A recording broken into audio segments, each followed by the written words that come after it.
స్వామి సన్నిధానంలో వేలాది మంది భక్తులు చేరుకుంటున్నారు. ముఖ్యంగా ఇక్కడ బొట్లు పెట్టడం అనేది నిషేధించబడదు. ముఖ్యంగా బొట్లు పెట్టడం కోసం కూడా చాలా మంది ఇక్కడ ఎదురు చూస్తూ ఉంటారు. భక్తులకు బొట్టు పెట్టేసి 10-20 రూపాయలు అడుక్కుంటూ ఉంటారు, అలా తీసుకుంటూ ఉంటారు. ముఖ్యంగా అలాంటిది నిషేధం జరిగింది.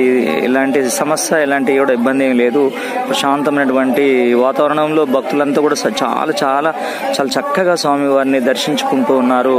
వేలాది మంది భక్తులు స్వామి సన్నిధికి చేరుకొని స్వామి యొక్క మహిమలు పొందుతూ ఉన్నారు.